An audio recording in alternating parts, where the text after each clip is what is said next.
Over the last couple of weeks, as you know, we've been going over what Jesus has been teaching us about discipleship, the behaviors, the attitudes, the marks of disciples. And he's continuing that today.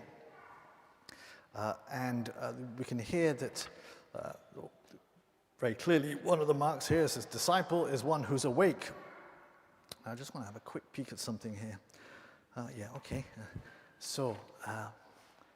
But the question for us is, what does it mean for us to be awake? What does that mean? Because the Master is returning and we have to be awake, ready for him. Okay, so I thought, as a thought experiment to help to maybe get us to think about this, that I would elicit your help. And so I would require you to participate in this homily, if you don't mind. Would that be okay?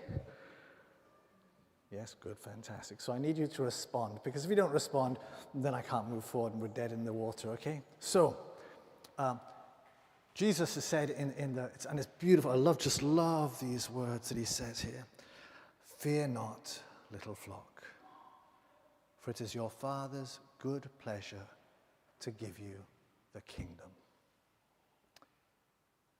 Isn't that beautiful?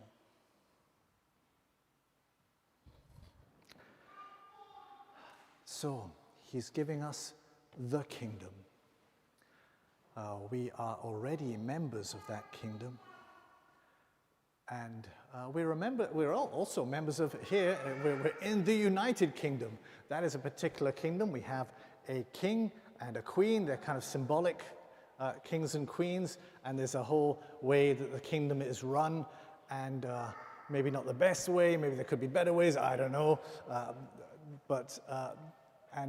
so that's one way. It's not the same way that perhaps another kingdom. Often when we think of kingdoms, we have a king who's very authoritarian, telling everybody to do and to obey, or else your head will be cut off. Maybe the Queen of Hearts from, what's the name of that novel by, what is it? Alice in Wonderland? Yes, indeed, Alice in Wonderland. Okay. We might think a king or a queen might be like that. Maybe they might be better than that. Some have been better, some have been worse. Anyway, okay. But we're here in the United Kingdom. It's a kingdom, and there are other kingdoms. And we can perhaps say that, British people from the United Kingdom, behave in a certain way. I want to look at behavior, because this is, the scripture is saying we should stay awake. What does that mean? And so it's about behavior. What is our behavior to be if we are to stay awake? And so the different countries, we've got lots of different countries here, have different ways of behaving. British people have a certain characteristic about the way they behave, and I think other countries do as well. And so as we've got other countries here, I'd like you to tell me what the characteristic is. When people see a person from your country, what do they say? These people from this country, they are like this.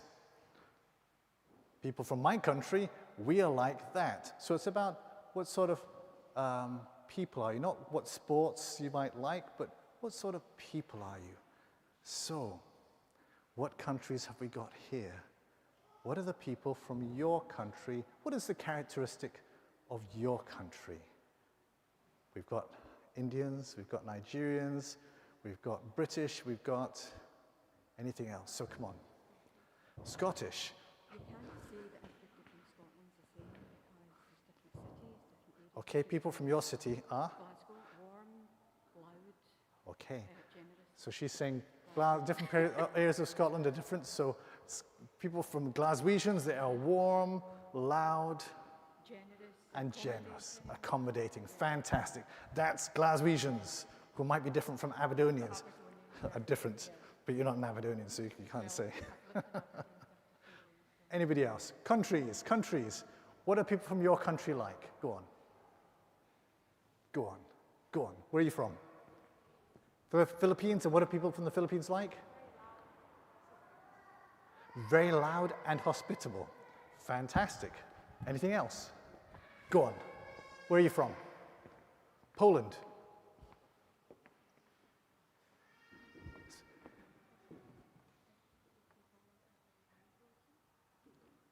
People from Poland are very hardworking. Fantastic, that's absolutely true. Anything else? Any other countries? Go on, go on. Germany. Are you from Germany? Are you from Germany? Okay. You're from Germany. What are German people like? I can't tell you. Relaxed. Okay, very good. Thank you very much. What are Indian people like? Welcoming. Fantastic. Warm.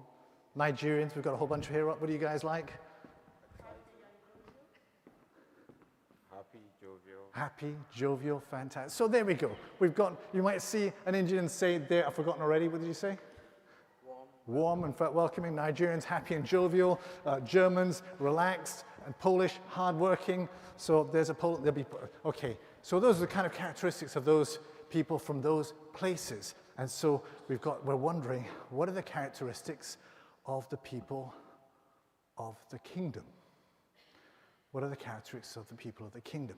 We can look before that, we can look at the characteristics of the people from the other kingdom, from the other side, the enemy's side. And Jesus has given us an insight into that. Jesus is actually speaking about disciples here, but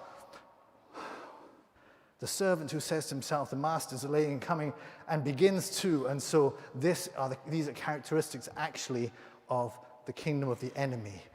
They begin to beat the male and female servants. It's a kingdom of violence, of power, of oppression, where one person wants to take control over others by fear. These are all characteristics of the enemy's kingdom. To eat and to drink and to get drunk. So the person who satisfies their own desires. It's all about me and satisfying my bodily desires. Food, drink, other stuff. As long as I get satisfied, it's all about me. Give me more, give me more, give me more. That's all characteristics of the kingdom of the enemy. What is the characteristics of the kingdom of Jesus, the kingdom of heaven? Jesus says here, stay dressed for action. So he's talking about keeping awake. Keep your lamps burning. Be like men who are waiting for their master to return from the wedding feast. Okay, so the members of the kingdom of God, kingdom of heaven, these are people who are dressed for action, whose lamps are lit, and who are waiting. And so what would that look like? What would that look like physically? People who are dressed for action. Have you ever been in town and you've seen people wearing their camouflage trousers and jackets and stuff? They're kind of like, it's kind of a fashion thing. They're dressed for action. Are they ready for action? Probably not. Probably not. What's it mean to be dressed for action? Because I can read this and say, okay, be dressed for action and keep your lamps burning. Okay, I'm now dressed for action. I'm awake and I'm waiting for the Lord's return.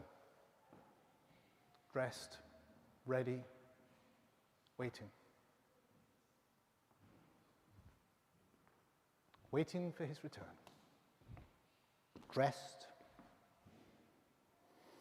waiting.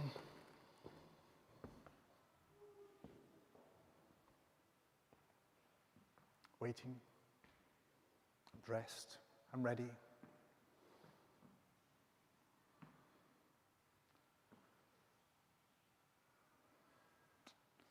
Waiting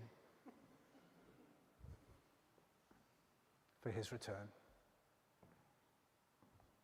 Is that what the Lord means? Could sound like it now. But the Lord helps us. What does he mean?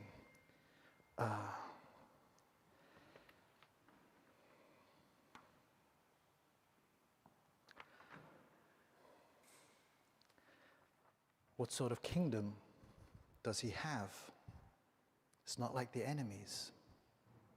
Blessed the servant whom the master finds awake when he comes. Truly I tell you, he will dress himself for service.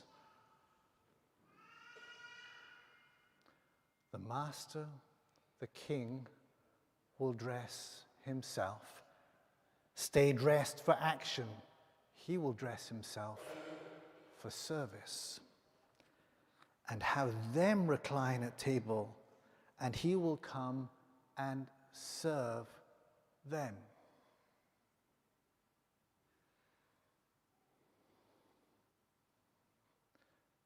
The kingdom that we belong to isn't an authoritarian kingdom.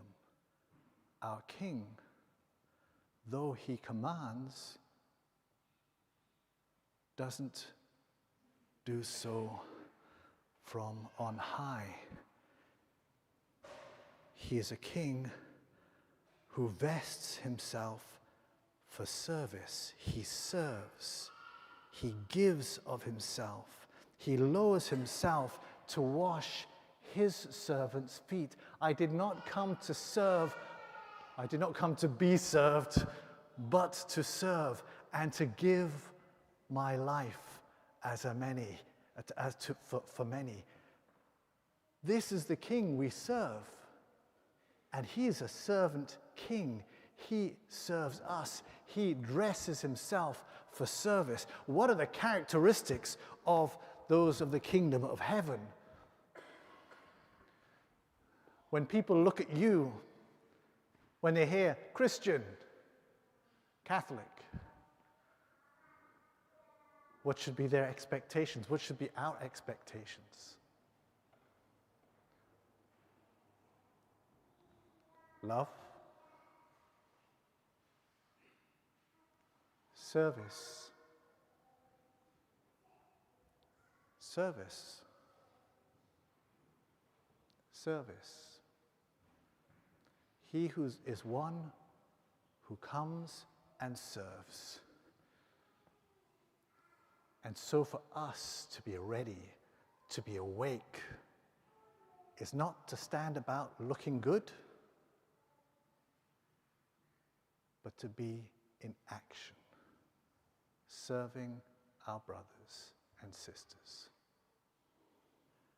What does a disciple do? How can we tell a disciple of Jesus Christ? They love, they serve.